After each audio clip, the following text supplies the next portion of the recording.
Então, pessoal, vamos fazer a correção do pós-médio de física, questões relativas à força de atrito.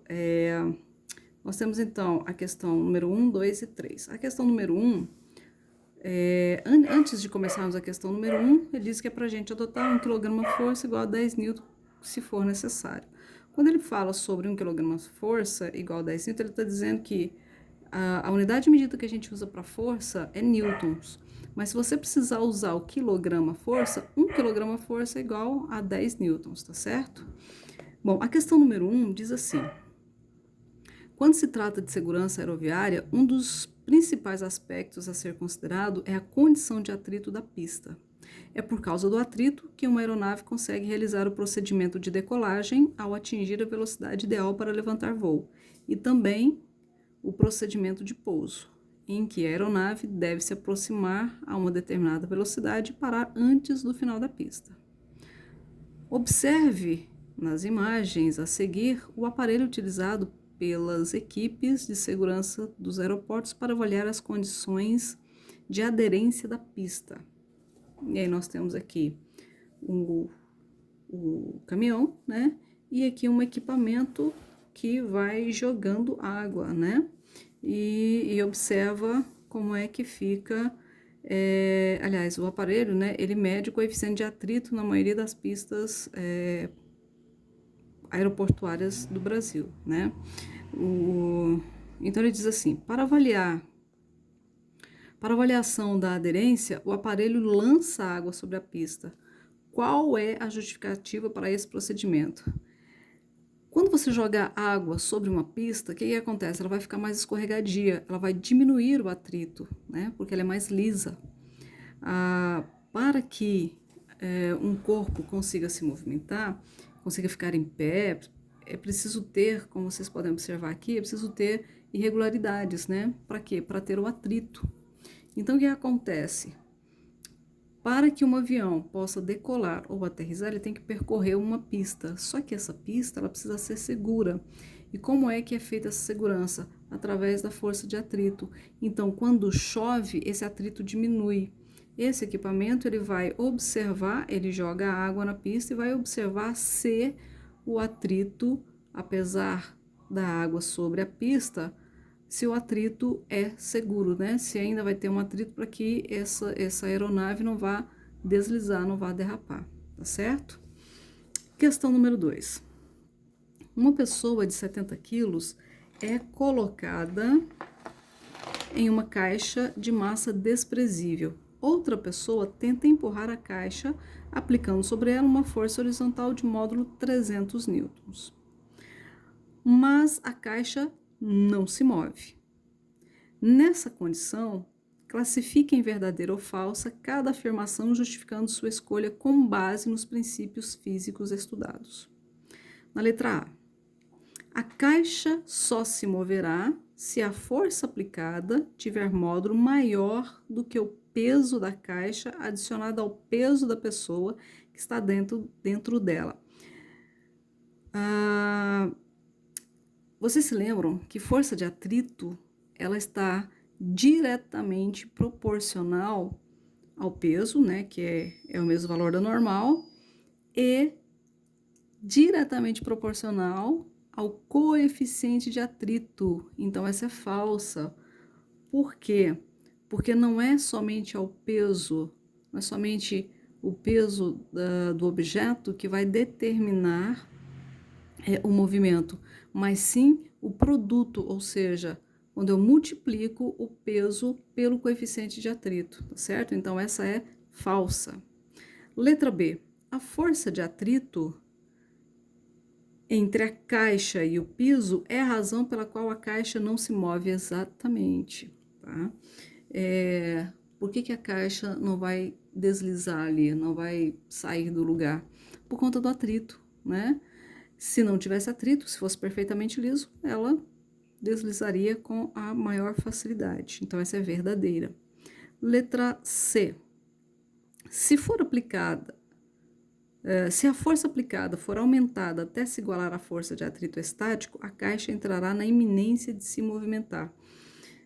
Não, se eu for aumentando a minha força, né, que eu estou fazendo ali naquela caixa, a força de atrito vai aumentando. Ela só vai entrar, só vai estar na iminência de movimento quando ela tiver na força máxima, tá? Força de atrito máxima. Então, essa é falsa. A letra C é falsa, porque à medida que eu for aumentando a minha força, a força de atrito vai aumentando. Só vai entrar na iminência, ou melhor, isso, só vai entrar na iminência de movimento quando atingir a força de atrito máxima, tá certo? Letra D. A força de atrito estático é igual a 700 newtons. Bom, nós temos aqui uma força horizontal de 300 newtons, né, e a pessoa de 700 quilos. Então, ele está dizendo que a força de atrito estático é igual a 700 newtons. Para ser 700 newtons, eu teria que ter um coeficiente de atrito igual a 1. Por quê? Veja bem,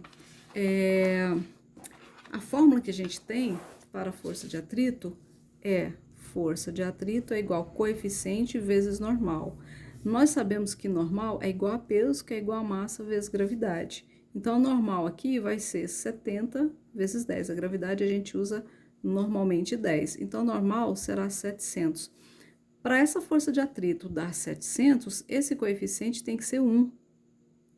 E a gente sabe que ele não é 1, tá? Então, não, essa é falsa, tá bom?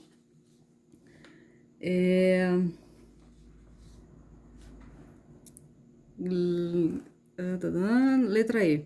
Aumentando a força aplicada na caixa, o atrito estático tende a diminuir. Então, é muito parecida com a que a gente respondeu lá em cima, né? Ela é falsa, porque à medida que eu vou aumentando a minha força de atrito, à medida que eu vou aumentando a força de atrito, o atrito estático ele também vai aumentando, né? Até chegar no máximo, tá certo? Então, essa também é falsa. E agora a questão número 3. A questão número 3 diz o seguinte: um bloco de madeira 4 quilos, então eu vou anotar aqui 4 quilos, já eu mostro para vocês, desliza com velocidade constante sobre o piso horizontal, também de madeira, sendo 0,4 e 0,2, respectivamente, os coeficientes de atrito estático e dinâmico entre as superfícies. Então, o que a gente tem? Eu tenho coeficiente de atrito estático é igual a 0,4 e coeficiente de atrito dinâmico ou cinético é 0,2 e a massa 4 quilos. Muito bem. E ele pergunta assim, ó, responda, qual é, em newtons, o módulo da força normal de reação de apoio? Eu quero a força normal. Normal é igual a peso, que é igual a massa vezes gravidade. Então, normal aqui vai ser a massa 4 vezes a gravidade 10. Então, normal aqui, 40 newtons. Simples, né? Vamos então para a letra B. A letra B fala assim, qual é o módulo da força de atrito cinético que atua sobre o bloco? Fácil, ó, força de atrito cinético é igual a coeficiente cinético vezes o valor da normal. Muito bem. Força de atrito cinético vai ser igual ao coeficiente de atrito cinético, é o mesmo que o dinâmico, o 0,2. A normal, 40. Então, a força de atrito cinético aqui, 8 newtons. Tranquilo, né? Ó, aplicamos a fórmula da força de atrito. Agora, a gente vai para a letra C. A letra C diz assim, além da força de atrito cinético, existe outra força horizontal atuando sobre o bloco? Por quê? Ele falou que esse bloco está deslizando com movimento uniforme, com velocidade constante, não é isso? Se eu tenho velocidade constante, então o corpo está em equilíbrio. E equilíbrio, vocês já sabem que pode ser estático ou dinâmico. Nesse caso, ele é dinâmico, né? E ele é dinâmico por quê? Porque ele está em movimento uniforme, com velocidade constante. Mas todo corpo que está em equilíbrio é porque a força resultante é igual a zero. E para essa força resultante ser zero, então eu preciso ter, além da força de atrito, uma força de mesma intensidade para poder dar zero. Então, sim, tem outra força, sim, horizontal que está empurrando esse bloco, e essa força de atrito é igual a... E essa força aplicada, ela é igual à força de atrito, por isso que a força resultante é zero e esse objeto consegue se manter em movimento uniforme, ou seja, com velocidade constante. Bom, pessoal, é isso que a gente tinha para hoje. Espero que vocês tenham acertado e se tiver alguma dúvida, envie a mensagem pelo WhatsApp que eu vou estar respondendo vocês, tá bom? Até a próxima aula.